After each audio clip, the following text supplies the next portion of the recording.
Hi, welcome to yet another practical session.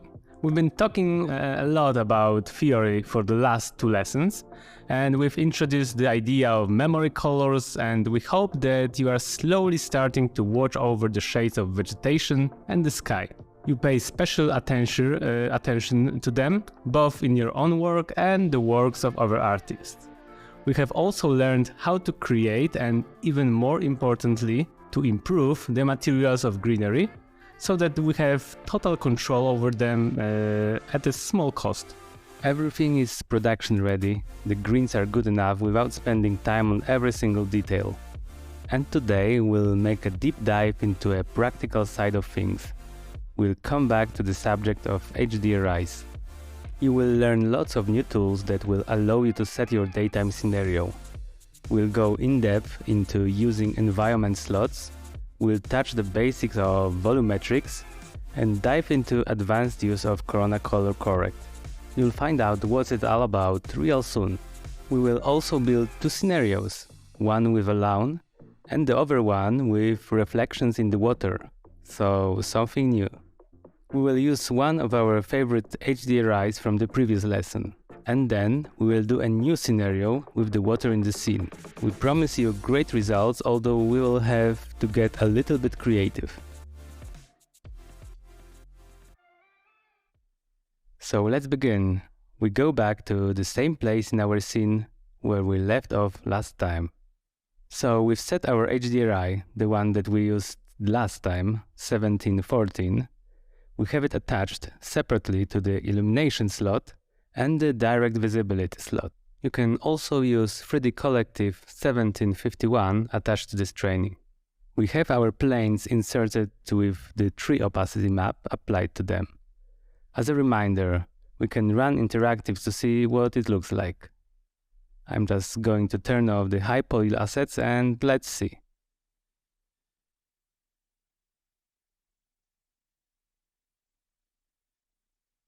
As we can see, this is where we left off with the last practice lesson. The HDRI is set up and the light direction is adjusted according to the midground. We skipped the background because we were finishing it off in Photoshop. We controlled the foreground with planes with the opacity map. They are still looming around here somewhere. The whole thing is covered by the default tone mapping with aces, where we added a tone curve to lift these shadows a bit. This time we'll go about the scenario differently. We'll turn off the aces and turn on the filmic mapping.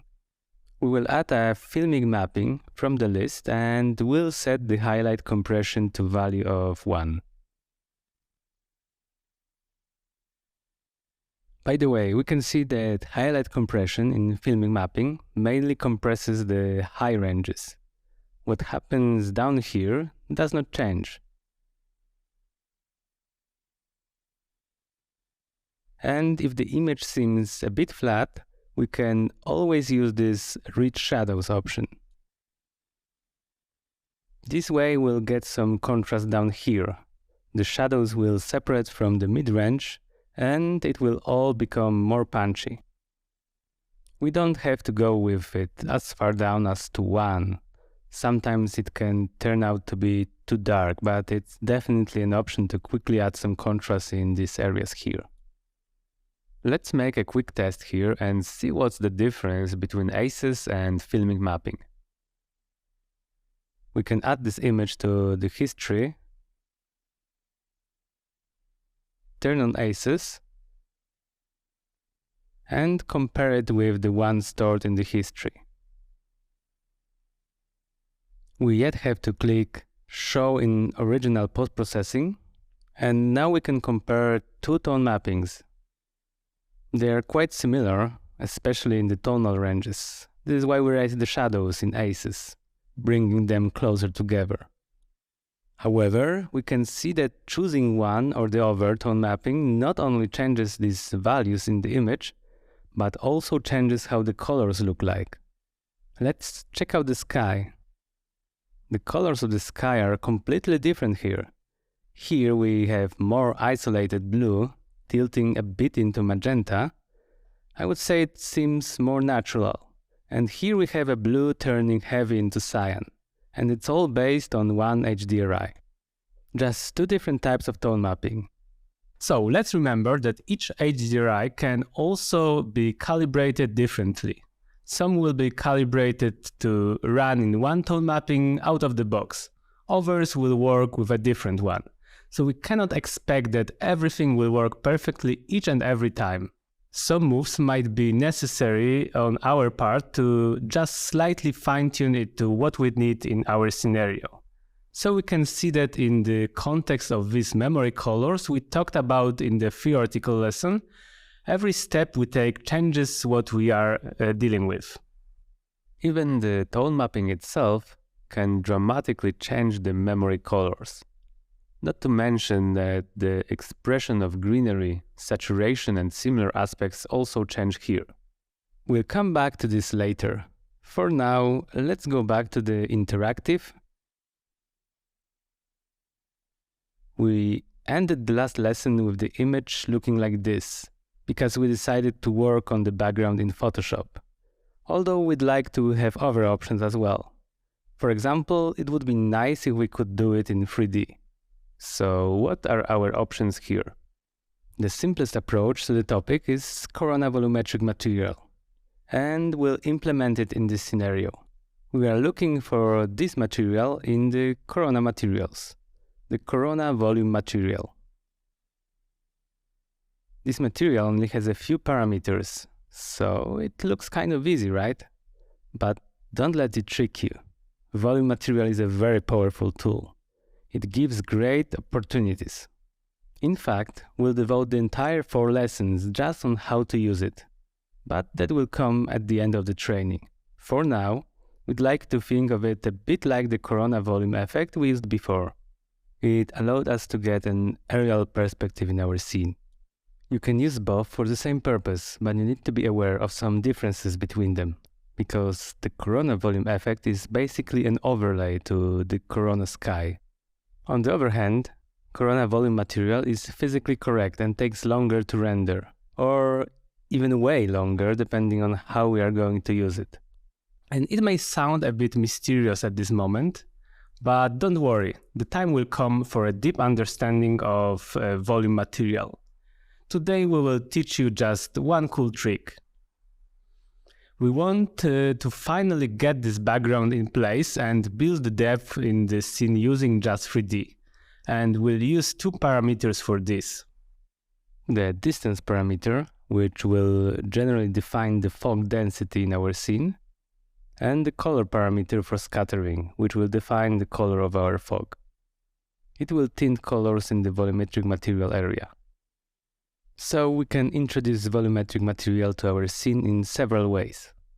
We'll talk about them again later, but the simplest option is to use it globally. Here we have global volume material. We set it as active, and nothing has happened yet, because we have nothing attached here. We can connect our material as an instance, and still nothing happens since the distance is set to 0. So it considers this object as non-existent. But if we type anything in here, suddenly fog will cover our whole scene. And at this value it's so dense we can hardly see anything here. Let's try to give it 10 times the value. Now we can see something's changing. Suddenly the whole scene is darker. And this is because the scattering color here is pure black. Let's try to drag this mid-gray here and see how the scene behaves now. And bam, there's a fog. With black scattering before, it looked unrealistic, not that natural. That's why we generally avoid extreme scattering colors, but with medium gray we'll just get this milky fog flooding the scene. So suddenly the entire scene became hazy. The light beaming from HDRI is more diffused and weaker. The highlights are not as expressive, with lost sound of the colors, and the sky has almost no color at all. The fog is that thick. And generally we don't want to flood this scene with the fog like that. We are going for a commercial scenario with an impression of an aerial perspective somewhere in these mountains in the background. We don't want to modify everything with a thick fog. So we have to tweak this distance value a bit. If we increase it by 10 times, the scene will become much more accessible.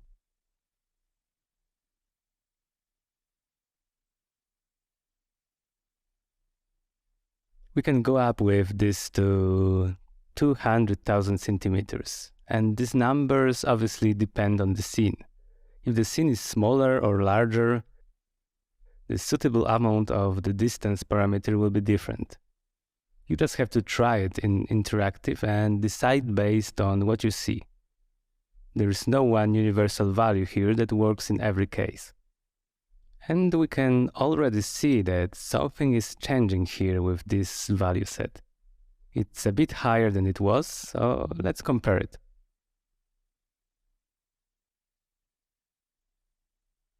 And we can see that these colors and these ranges were much lower here.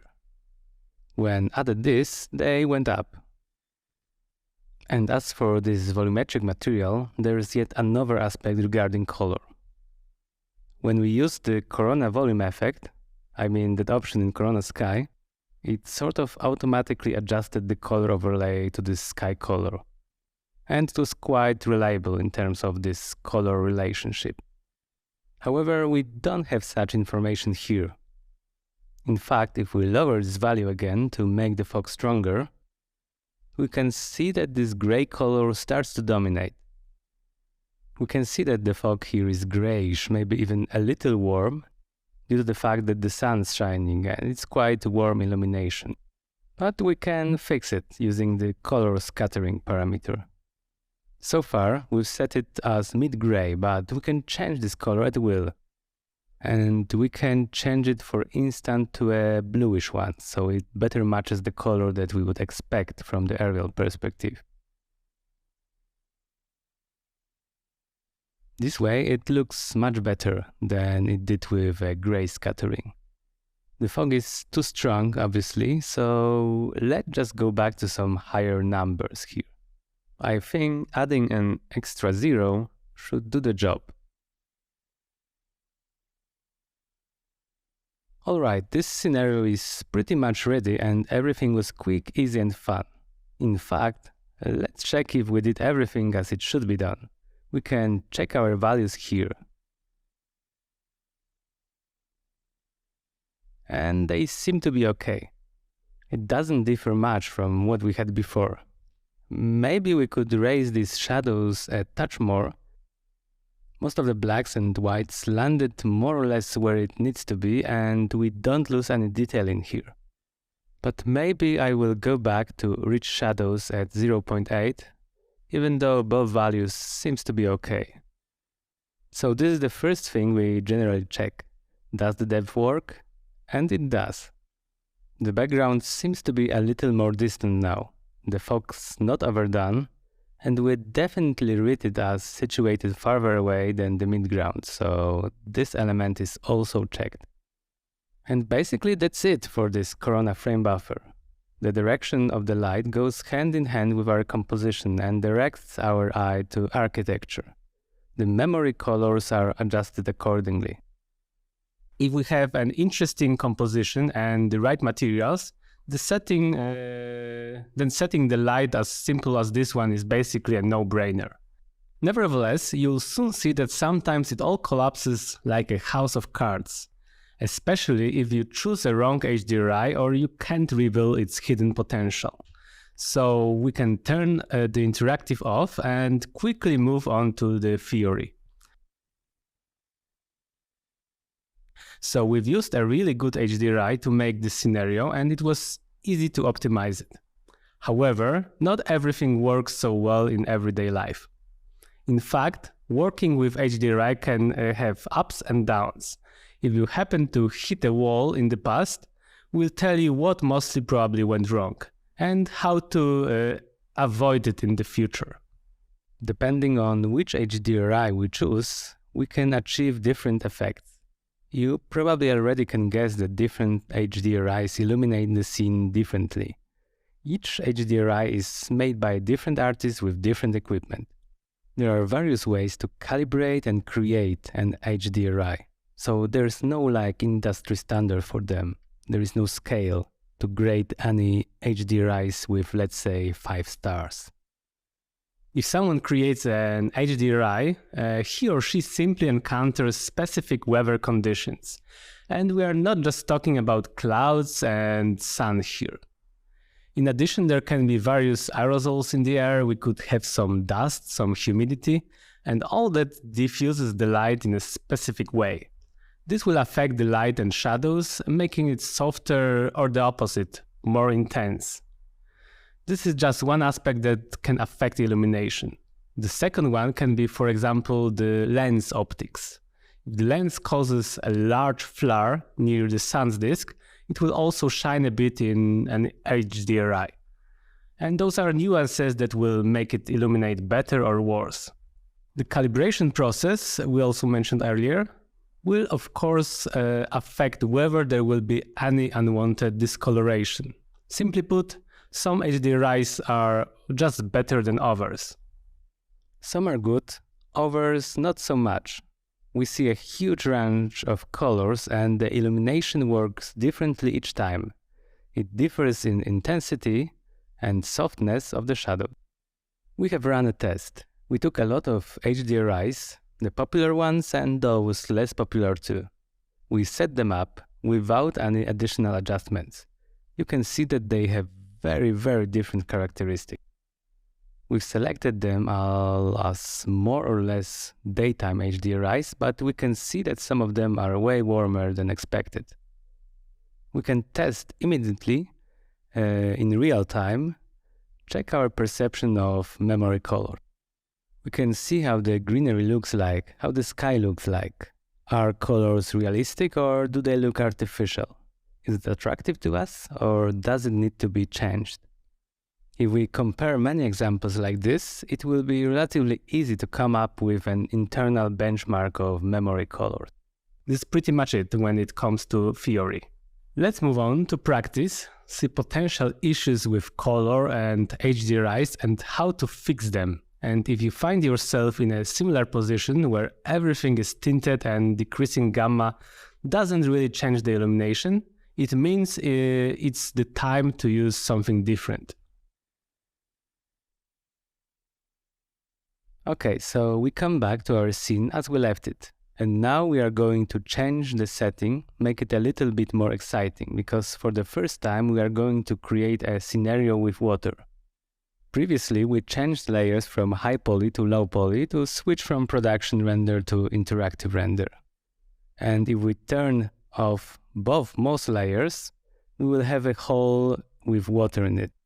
There was water hidden underneath this whole time. And we can implement this scenario where instead of grass, instead of moss, we will simply have a large reflective surface which can radically change our composition in some scenarios.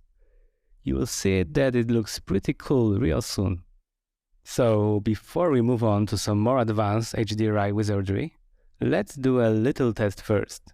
Let's see if HDRI will work well for illumination in our scene. There are tons of different HDRIs on the market and some of them we can reject right away. And in the first lesson we've mentioned that HDRIs have a certain range, a certain depth. This is going to be one of the deal breakers for us, and in a moment you'll see why. So we run a new HDRI. I'm creating a Corona bitmap.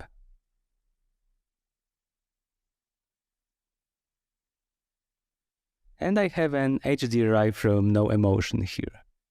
And we'll use it as an example. And to be fair, they were one of the first free HDRIs, and on top of that, I want to stress that they are free. So lots of praise is due to No Emotion for the huge amount of work they've put in making it all available to the community. Besides that, the resolution is substantial. This one has 15,000 pixels on the long side. And they work very well as a backplate.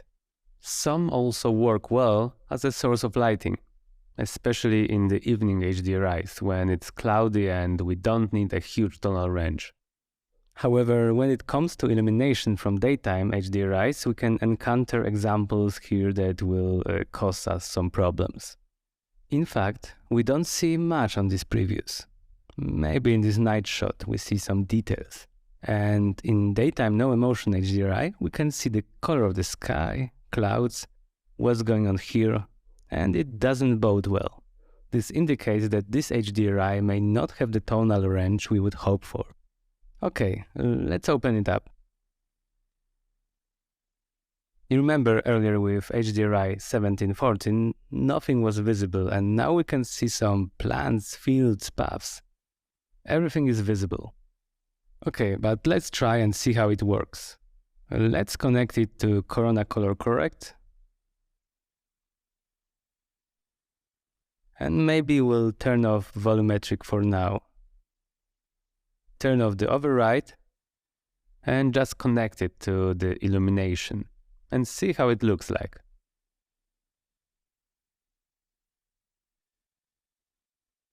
We can see that everything is darker, so I will raise its exposure. And straight away we can see something's wrong. And basically it's the entire lighting. To compare it better, let's set the same direction of light we had before, just to be sure that the sun isn't blocked by any tree or something. So now the sun's shining from the same side over here. This facade should be fully illuminated. However, it's not. The lighting of the scene is very flat, as if on a cloudy day, to say the least. We can go down with the exposure to, let's say, -4, -5. And what do we see in the preview? Before, when we set the exposure very low, the sun stayed and continued to shine as a very bright point. Now, however, the whole thing just goes all the way down as if it was in some JPEGs. So the levels of those clouds are very close to the level of the sun, which actually explains what's happening here. That's why we have flat illumination. Everything around shines equally. The clouds are shining, and the bright sky is shining, plus the sun is shining, but it's not separate enough from the rest to shed any strong light. We said before that we can change the sun's to sky's brightness ratio with the gamma shift. And we can see that it kinda works here. When we lower gamma, the sky goes down and the sun goes up a notch. And it's better now, but even in this preview, we can see that the clouds closest to the sun are still very bright. There is not much of a difference between them and they shine all the same. Maybe the clouds near the horizon actually moved away a bit, but the sun still shines almost exactly like these clouds. And generally this illumination is very diffused, not to mention the colors of the whole scene. If we try to increase the saturation even more, we can see that basically the whole scene is flooded with this unpleasant blue tint. Except for this greenery that still somehow resisted, but is also very cold and unpleasant. So it's really hard to do anything with this HDRI to get good illumination. Okay, now we will implement another example and we'll try again to achieve relatively good results. We'll take HDRI from a chaos cloud and we'll pay close attention to its interaction with neutral materials, for instance gray ones without any discoloration. This way we'll be able to spot if this HDRI itself has any discoloration in it that could distort our perception. And as we said before, we'll watch out if the sunlight's warm and the shadows have a slight bluish tint. So we look at the sun's to sky's brightness ratio. We'll want to have contrast here to avoid this washed out look. Ultimately, we'll look at the behavior of the materials in the scene, especially the plants, and we check how the sky looks like. We review whether the colors represent what we've set in the materials, whether they have any strange discoloration, cold shades, tints, especially towards magenta or green, which always seem artificial, unnatural, and out of place. So we can turn off the interactive for now. And let's go into Chaos Cloud's browser.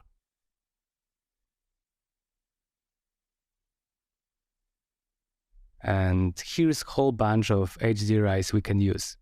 We will take daytime HDRI. And we've already downloaded day 31. All we need to do is click this icon here.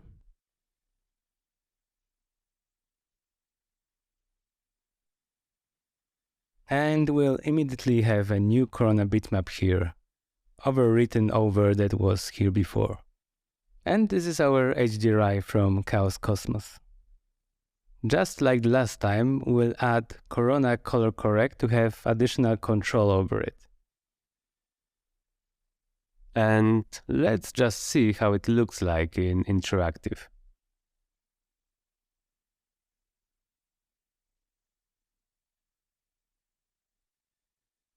If it's too bright, it's because the exposure is raised from the previous example. I will just change the rotation of this HDRI so it's identical to the last one. And let's go down with the exposure to levels where the illumination makes sense. So we can already see that this is visibly better than the last time. But the image is still rather flat. The sunlight's not that intense, and the overall feeling is not punchy enough. Frankly speaking, most of HDRIs from Chaos Cosmos are really great. Possibly the only drawback is their relatively low resolution, 7500 on the longer side. It's 2 times smaller than, for example, those from No Emotion. However, in our shot, with this wide focal length of the camera, that aspect shouldn't be a problem. On the other hand, this particular HDRI provides a lighting that's not exactly what we are looking for in this scene. We could just pick another one, but we are also able to fix this one. The first thing I wanted to do is just to readjust those planes that cover the foreground.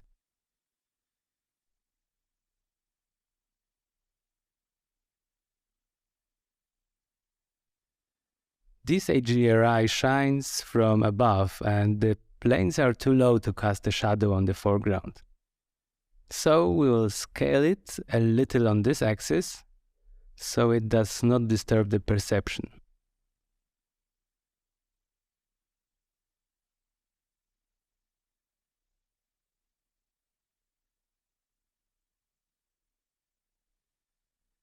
And it should be okay now. Okay, now we can address the problem of flat illumination.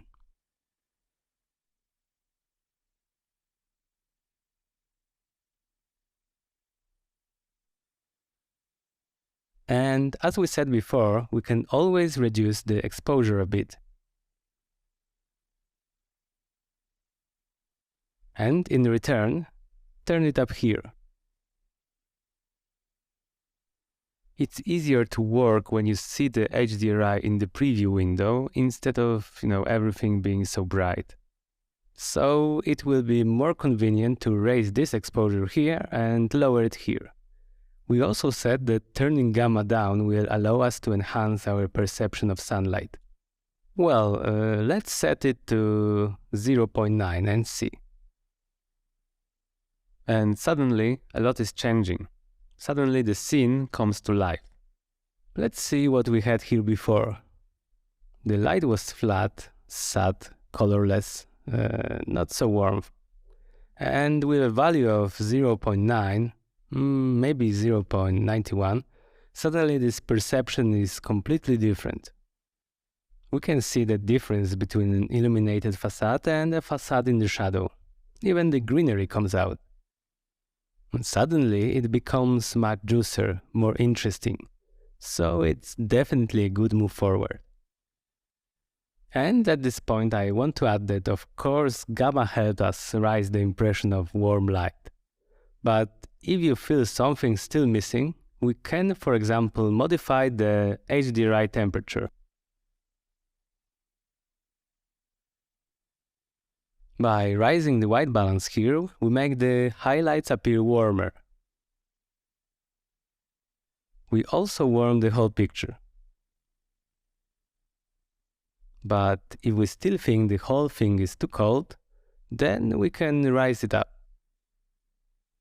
And I think raising it up to 7500 is a good move. If we still have a color problem, we can always consider, for example, a tint that will give some shade to the whole HDRI.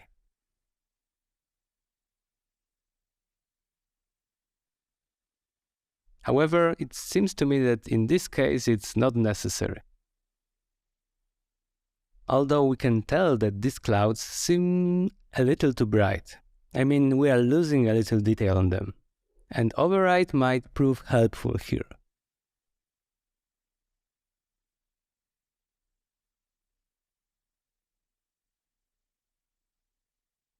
We can use the override in the direct visibility. So we only need to copy, maybe not. Don't copy the corona color, just copy the both nodes. I'll tell you why in a moment. And we will put the second map as the instance in this slot. This way we'll be able to modify its brightness regardless of the brightness of the entire illumination. I think we can lower it a bit.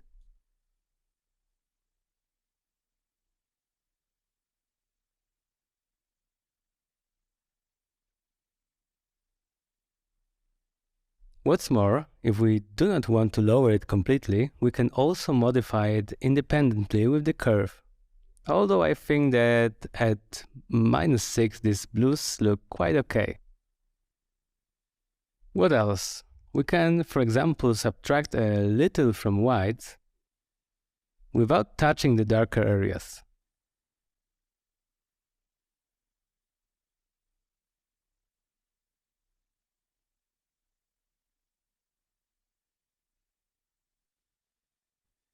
The clouds go a little lower and the sky stays where it was, more or less.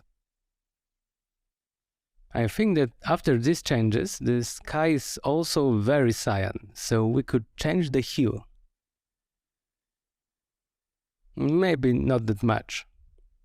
Let's turn a bit towards a blue magenta, so it looks a bit more natural. We can also turn the sky a bit.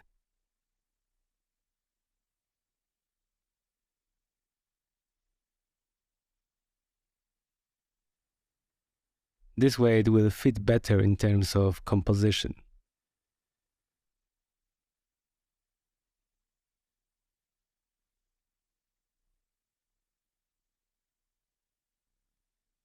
So the cloud line will match the rest, and at the same time the illumination of the whole scene won't change. We can do it independently because we also made a copy of HDRI source node earlier. And as for the over-reflection-refraction slot, maybe the reflection of the clouds is not entirely consistent since we've moved these clouds. So maybe I will swap these slots.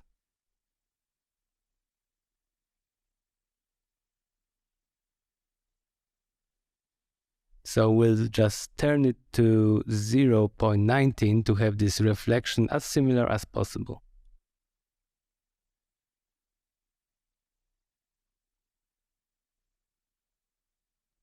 When it comes to how we illuminate the scene, it stays the same, as we do not change the brightness of this HDRI in the reflections. It could result in something weird otherwise. For example, the scene would go too bright or too dark, so I don't want to change that. We can leave it like this. Now, all that's left to do is to bring the volumetric back and see how it's coming out. Okay, so the scene is a bit smoky.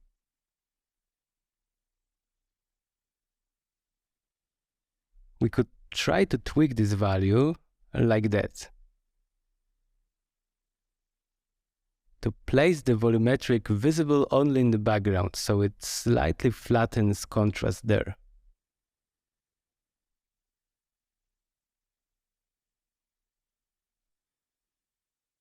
If we decide to make it stronger, it wouldn't necessarily harmonize with this scene, with this atmosphere we are trying to build. And of course, there are other ways to solve it. We'll learn them in the next lessons. For now, we'll leave it with this simple solution. At this stage, we can render this scene and think about some changes in post-production stage. We'll check if we can possibly make it a little more attractive. So I will turn off interactive. I will switch to high poly assets. And we can go straight to a full production render.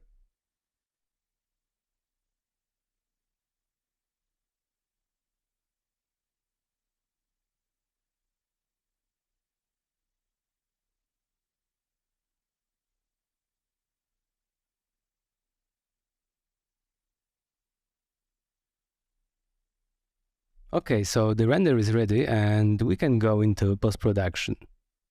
In the first step, I would like to slightly tweak the ranges on the curve to boost the luminosity a bit.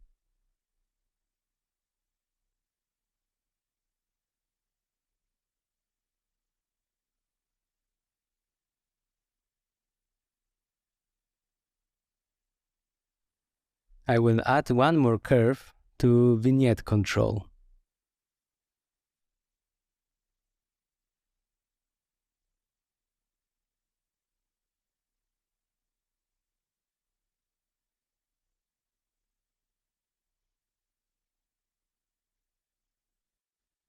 A bit of vignette here. And we can go to the color control. In the last lesson, we learned how to use selective color. And now I want to show you some other tools. The first will be color balance. Color balance is a different way of thinking about color.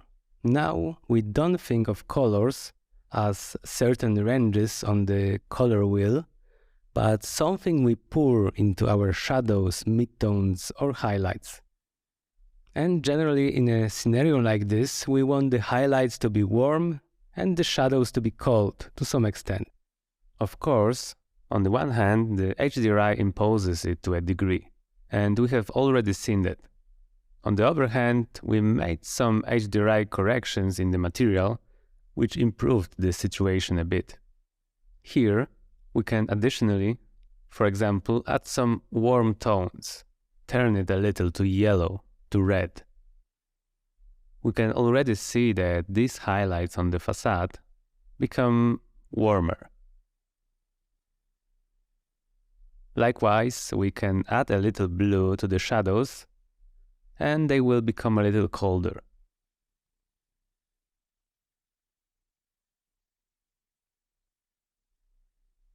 We can add some cyan as well, but literally a pinch.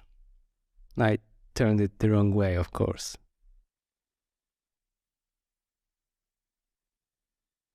Now these shadows are colder, but careful not to overdo it. And we can also pour some color in the midtones. At the moment it seems that we need nothing more, but sometimes it's a good idea to try some left and right turns here, because sometimes we can miss an opportunity.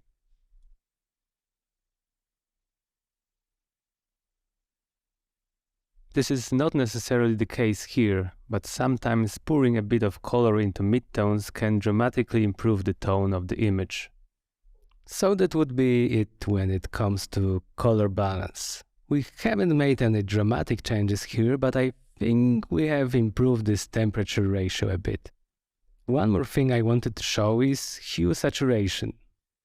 We get 3 sliders here, so we can change hue, we can change saturation, and we can change brightness. It is obvious, right? What's not obvious is that it allows us to operate on individual ranges in addition to the entire range. It's the same we had with selective color here. We can mark the greens, for example, and we can see where they fall on the scale in this chart down here. We gain a rigid framework with an entire scope of our intervention. And we have follows here, from full intervention to zero intervention. Interestingly enough, we can also use this hand and sample a specific color. So we can modify now a specific range. We can raise the saturation to the maximum to see clearly what we are doing and what our intervention is about.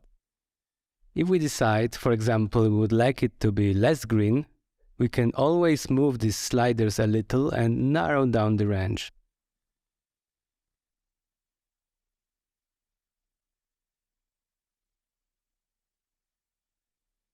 So we've selected the sky and the water. And what would I like to do here? I think this saturation is a bit too strong, so I would lower it down. I would also darken the whole thing and maybe move it a bit towards magenta. So we are taking the sky down a little bit. I don't want the saturation to be so strong. I want to darken it a little, desaturate it and turn it down. I think the image in this form is more naturalistic. Okay, so we took care of one memory color, and it's time for the other one, the greens. Now, this one is going to be a bit more difficult, because greens are very diversified. We have the aerial perspective from volume material, so clearly colors are a bit washed out. We have different shades here, but the main thing is that we have various levels of saturation. Some colors like this and those here are saturated and some are washed out. And we'll use just the hue saturation tool to sample some of these colors. We should go to yellows instead of changing colors with master change. Let's dial it down, because I don't want these stones, I just wanted bamboo. I'm done. And of course we can also use a mask, for example to restrain it a bit more with gradients, if we only want to control the bamboo. And I would just take some of this saturation off. Wait a second. Something went crazy here. Okay, I'd like to take some of this saturation off of this.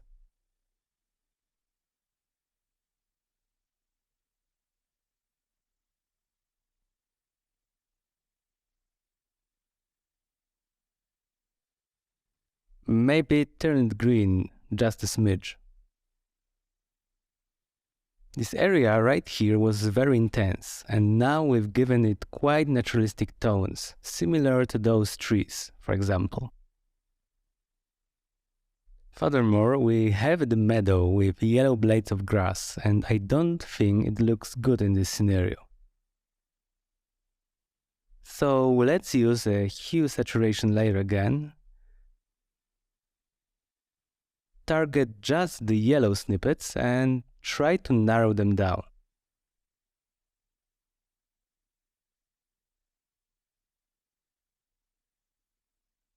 Don't worry about it, we'll add an extra mask on it later. And we'll turn it towards green to make it darker, more desaturated.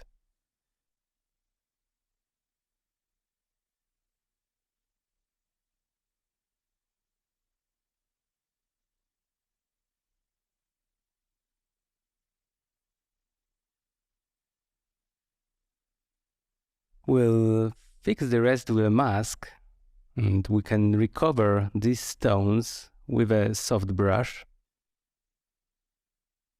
And that already helps a bit in the readability of these colors in this area. Let's do one more move like this with the trees. So just like the last time, if we see that we've hit the trees well, we can add a mask to exclude other areas from this impact.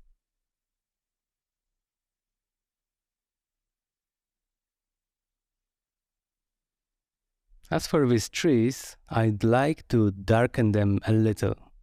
At the same time, I'm adding saturation to correct it because darker trees will automatically seem more desaturated. So I have to add some saturation to compensate for the change in brightness.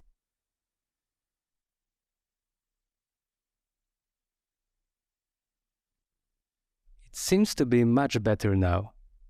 Maybe we could try to do something about that moss.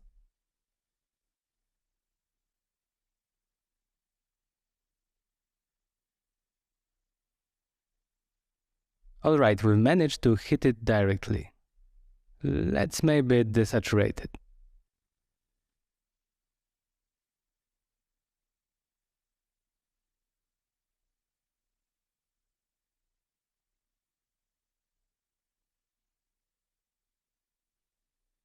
But this color is a bit strange in the context of the scene. We can try to shift it a little more towards the orange, so it resembles these stones more.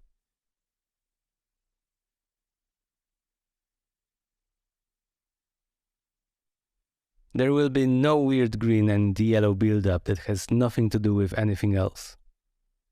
So, as you can see, we simply operated on colors, mainly in the blue and green ranges. That's something we should be particularly sensitive to. That's everything we've learned in the previous theoretical lesson. And we tried to narrow it down, whether in terms of hue, saturation or brightness. So the image is not all over the place.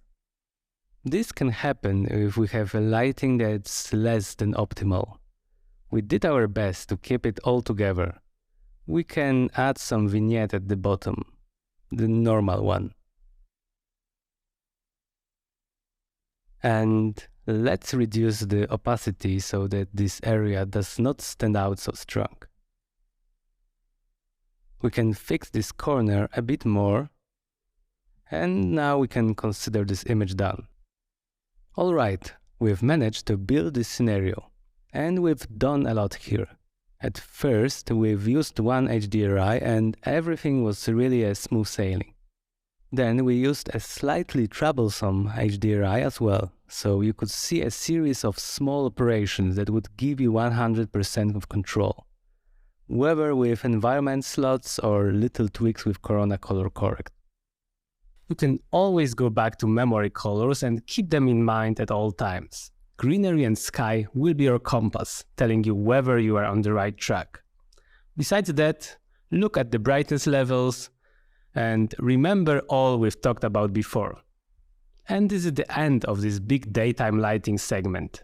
In the next lesson, we'll see the sun a little lower on the horizon, as it will be sunset. So see you soon.